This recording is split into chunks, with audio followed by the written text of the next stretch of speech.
because we touched its delicate balance.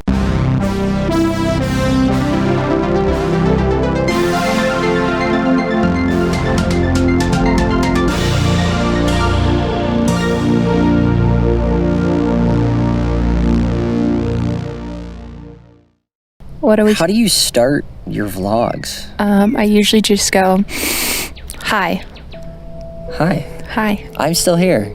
Yeah. For another day and a half-ish? 2 days? Yeah, we haven't finished today, but we did two whole I go vlogs. home, I get on a plane Monday morning. I guess I could do your makeup tomorrow. I totally forgot. That means you could just sit there and be chill. I'm down with that. Yeah, okay. Next week, I'm doing Johnny's makeup, but it will be tomorrow for us. Technically. Time travel. My problem with doing a lot of creative things other than Twitch is that I always feel like I'm running behind. And then you must sprint. That's how I feel about that's why I haven't jumped back into TikTok and stuff like that, because I feel like if I'm going to start posting, I need to start posting daily. Yeah. Which is there's a really weird tiring. It's a lot of how society somehow, I don't know how society has done this because no one's told me to do this, right? But everything has to be a side hustle that you have to be doing daily. Everything has to be monetized, and everything has to be every day. Yep. You can't just post a TikTok once a week. Nope. There's some pressure somewhere, not even algorithmic, because the algorithm really does at least TikTok's algorithm really does adapt to you. Really? It does. But usually, at least from I've noticed, is that if I post TikToks every other day or once a week, those TikToks end up usually being pushed pretty well. Really? Yeah, but the problem is with TikTok is you're not allowed to be a human. You have to be in you have to have one specific thing. You gotta have a gimmick. You have to have a shtick. You have to have a gimmick. You can't And people dedicate entire channels to a gimmick. and accounts to just that shtick. Yeah, which is the reason why I haven't been posting on TikTok, because not only do I want to do filming. Right. She showed me today that she has an RCA old school AV out VHS cassette tape cinema camera. I do. Super freaking cool. Justin gave me the idea to use. Pika, I'll send you a picture of it so that way you can post on screen what it looks like. Do that. But Justin wants me to use that as my webcam. Yeah, that was, and it actually has an AV out. And an AV in. That's the thing, is that it has an AV in. Because an AV, I don't know how science works. I am illiterate. Technology, if it goes out of the camera, that means it's... So it doesn't need an in? No. Okay. No. And I'm pretty sure that I already have the power, but there's a form for everything. I'm sure I could find. Yeah. I could find RCA connectors into a USB or something like that that's readable as a video type format. Yeah. Yeah. Well, not only that, I was talking about a plug-in power supply. Yeah. If I don't have the plug-in power supply, because it'll need a power supply. Right.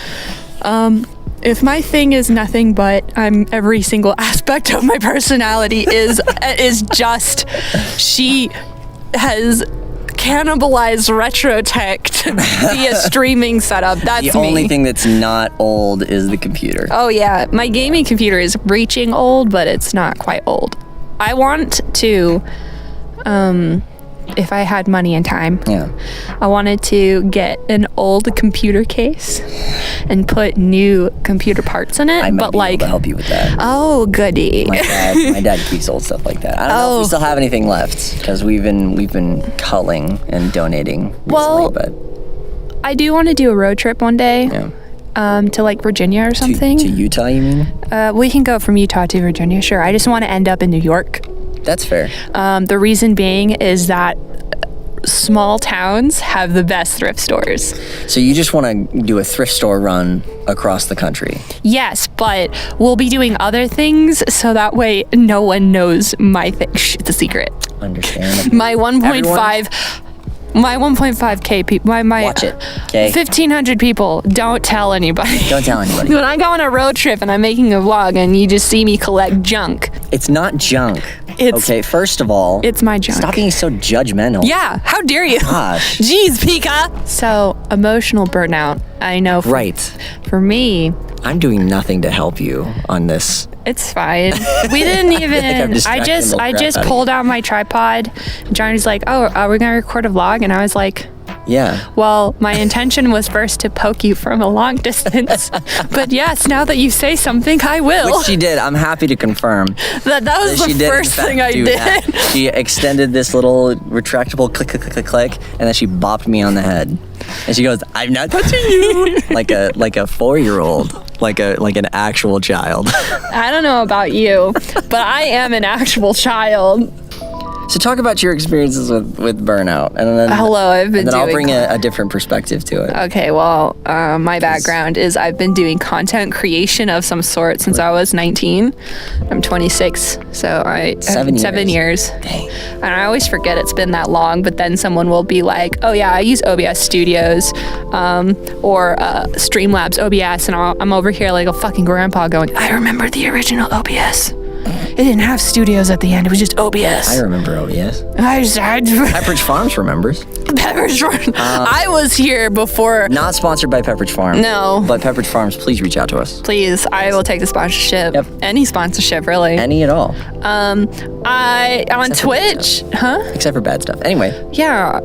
Actually, sponsor me so I can shit on you. Is there wind?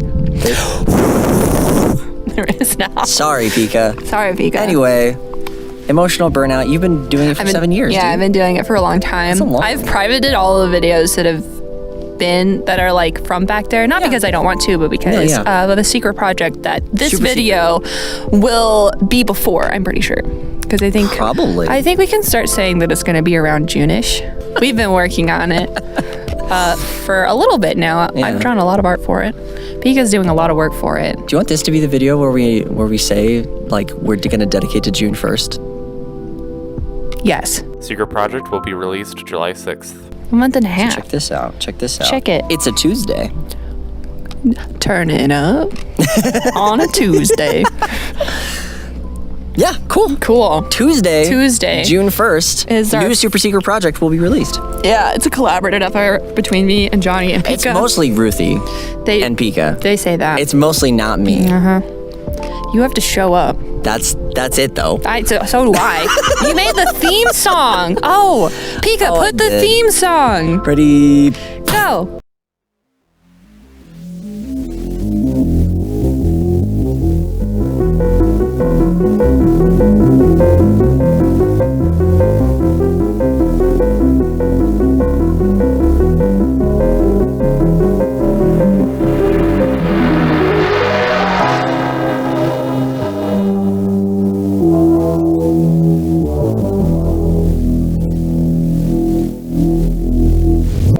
I made that. Yeah, Jonny made that. We'll see what happens. I might make more. Don't commit to anything you don't want to. I kind of want to though. At least right now. We'll see. If we just go with that, then that's fine. Yeah, it's whatever. Anyway, emotional burnout. Emotional burnout. I've been doing it for a very long time and I haven't taken a break until about now. How do you feel? At first I wanted to quit. Just drop everything and turn into a hermit. I was going, like, after the first week, I had so much, like, emotional freedom that I was like, why would I ever do this ever again? And then I didn't delete or do anything rash. I just thought those thoughts and felt really bad because I was like, "Aw, people would miss you." But I would miss me. Yeah. But after 2 or 3 weeks of the first, I was only supposed to take like 2 or 3 weeks of hiatus, and now it's been like 2 months. And something that I realized was that I have I like to call this poverty brain rot. So everything has to be monetized, and if it's not being monetized, it's not worth it. So I would try to I like making reviews because I like doing it, but I wanted to do reviews that took too much effort that I don't want to do. Like there are some, like the Hannibal, I want to actually do like film work on it, but like stuff like Where the Crawdad Sings, I was going to like actually try to script that out and script everything out. That's a lot. And the thing is about me is I am a master of improv. I'm really good at it. Yeah. A bullet point, I can spring forever. Yeah, sure. So I get that. that was a lot of it, was just accepting that I like to do content in a certain way. But I've started getting into things that I'm not monetizing. Wow. Like sewing. Doing stuff for yourself. For myself. Wow. Like clothing modification. Healthy coping mechanisms. Guys, this is, and I'm probably gonna make a TikTok about this too, but if you're a content creator, you have to designate a hobby you will, at least for a while, won't monetize. Yeah. Like for me, that's music and sewing and clothing modification and stuff like that. I don't think I have anything right now.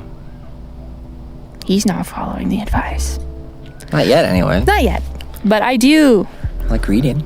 Reading's a good one too. I technically monetize my reading by like doing reviews, but honestly, I treat my reviews as I need to tell someone about this, so I'm gonna tell 2,000 people about it and inflict my opinion on everyone else. Perfect.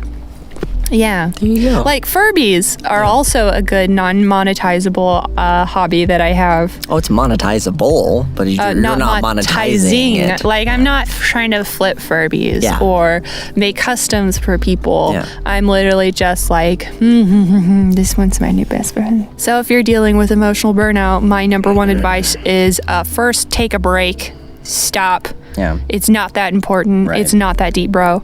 I like how you're calling it emotional burnout. Yeah. It's just not. It's not one thing. It's not. No, it's not not. Twitch burnout. It's not YouTube burnout.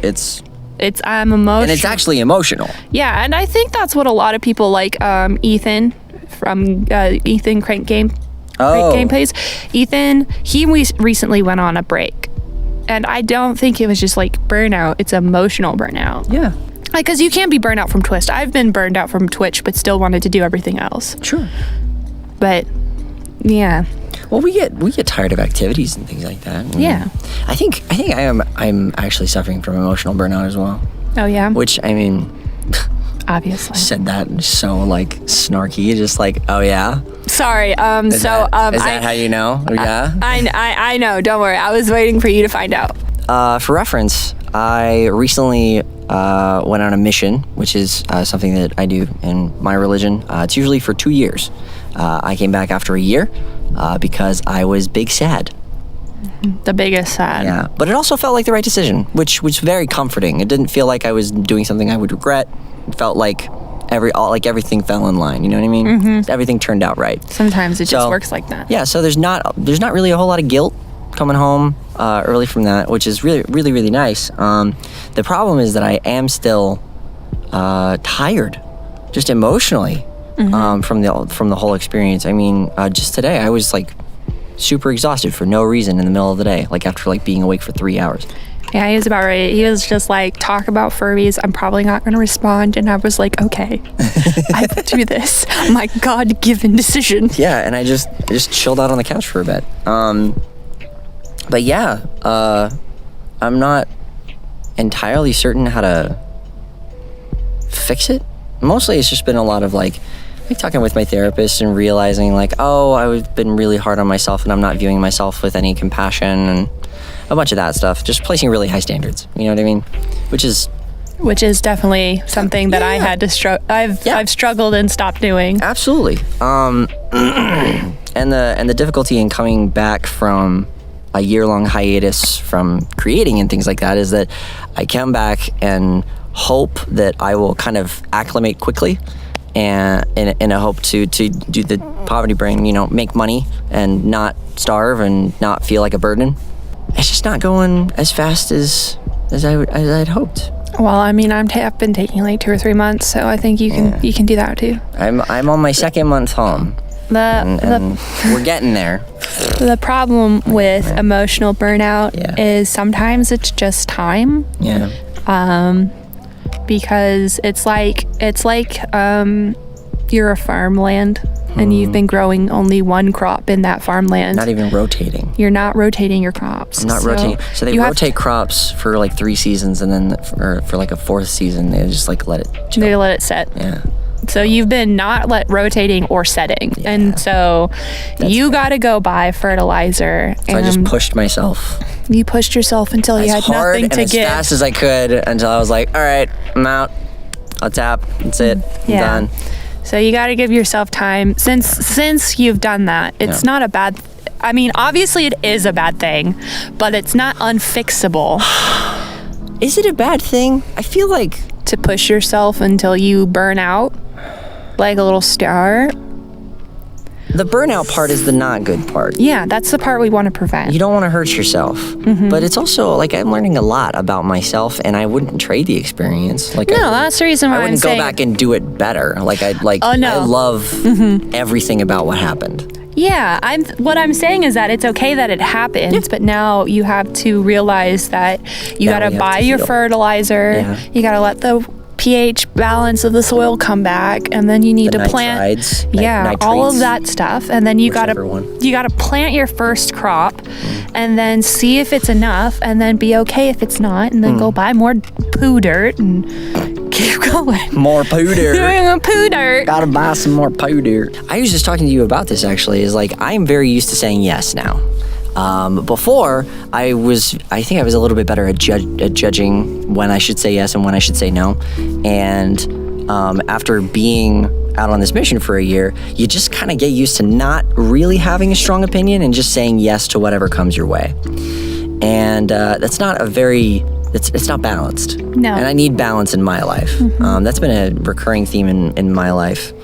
Is the need for balance. You need a And- Thanos in your life. And I didn't. Yes, exactly. Thanos, You're my where are you? Thanos. I am. You help me. Time to snap, Yeah, bitches. you snap me into a Slim Jim. Ooh yeah.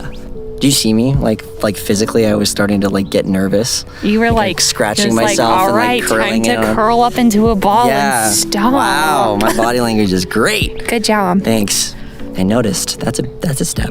That's a step. Anyway, They're being emotionally vulnerable to not your own audience. it's crazy. It's actually kind of therapeutic. Yeah. Hello, you are now our therapist. All 2,000 of you, we don't want your advice. No, not at all. Not that I don't love you. I love it's you. just And I I don't. appreciate you, but I actually have a therapist to actually talk to about all this. This is just a vent session. I'm trying to get out of debt, and then I'll have a therapist. Like I don't mind advice because it comes from a good place. Yeah.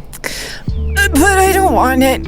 I just want people to listen to me and I just want it say, sometimes. okay, buddy. But maybe that's a difference in just the way our brains work. Like I like problem solving. Like I like viewing. It's very difficult because you view like I would view mental illness as a reflexively. I'll view it as a something to solve, like a problem to solve. You know, and Sometimes it is. sometimes it's not like that. Sometimes being Sometimes it's being anxious is good. Sometimes Sometimes there really is motivate you a and- predator in Yeah. the distance, and you Exactly. should be anxious. exactly. But And- should you be anxious in a Walmart buying a potato? Probably not. No. Work on that. Maybe we talk about that. Maybe But there are people with degrees and do it for years.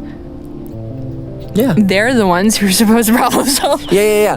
And it's been actually a really easy kind of experience with my therapist is because he'll point out things like, let me share something that he described. He explained like tug of war. Like, have you played tug of war? I hope so. Okay. Everybody probably played tug of war. If not, go play tug If of not, war go real play quick. tug of war Pause real the quick. damn video and go. Get an animal, get a dog, take care of it, play tug of war with it, whatever, you know what I mean? He explained it as like, you're on one side holding onto the rope and your anxiety or your depression or whatever monster you're fighting is on the other side. And the more you pull it, the more it pulls you and there's this back and forth and stuff. And right in the middle, the place where like you would be over the line and you would lose is this empty pit of despair. Oh, goody. So That's what we love here. The stakes are kind of high, right? Right. And no matter what you do, your anxiety and your depression keep on like inching you and winning over and over again. So what do you do? And like in the middle of him like beginning to describe this experience, I was like, Let go of the damn you rope. let go of the rope. Let go of the rope, That's bitch. it. You just accept it. You just accept. All right, well, he's there and stuff like that. But I'm not gonna try and fight it. I'm not gonna get mad at myself for being a human being or anything like that. And so there's just a lot of like self-compassion that promotes, viewing those experiences as that, and really, just kind of moving forward by letting go of the rope and recognizing experiences where you're fighting the anxiety. And so it's getting harder to do. You know what I mean? Mm-hmm. So I love that analogy. Because it's a fun analogy. Yeah, it helped me a lot. Mm-hmm. And so healing and talking to my therapist has been a lot of that. It's been a lot of realizing, or maybe re-realizing things that I kind of understood, and then I kind of lost because I was worried about doing my best and not disappointing myself, mostly. That was probably the biggest one. Yeah, I have high standards. Yeah, I don't think I could disappoint anyone else. I think I did a really good job. No, you're fine. You haven't disappointed me yet. I wanted to try and be serious, but I was not gonna happen. Yet. Emotional burnout sucks. Go get a therapist. And if you can't afford a therapist, follow these 5 steps. 1, take a fucking break. 2, take a fucking break. What's number 3? 3. Get a non-monetizable hobby. Get a hobby. Get okay. Offline hobby. You know what? No. I would expand that. Okay, actually, I would expand it to have an offline life. Have it, yeah. Just have anything that's not. Oh my god, it pisses me off so much when people are like, you gotta stream for like 12 hours a day. Like, no, you do not. Nope. I know one guy, he is a Super Mario speedrunner guy. Yeah. He streams once a week and he makes thousands of dollars. That's pretty cool. So no, you don't. You can do what you want. Okay? Have a life, have friends. Yeah. Wow. Recording audio through USB microphone. Hello, Pika, can you hear us? This is part 2. Part 2. This is part 2. It's probably not going to be that long. It shouldn't be that long. No, I'm getting cold, and I don't want to change my wardrobe in the middle of a video. And so... Let's say goodbye. Yeah. If you wanted to film another video, we could. Yeah. Okay. Okay. Hey, this is the end of the first video. This is the end of the video. This is the end of the video. Thank you for coming here. Thanks. Thanks. Love you. Goodbye. Bye. Bye. I think a lot of my emotional burnout Yeah. comes from this fucking camera stand, for one.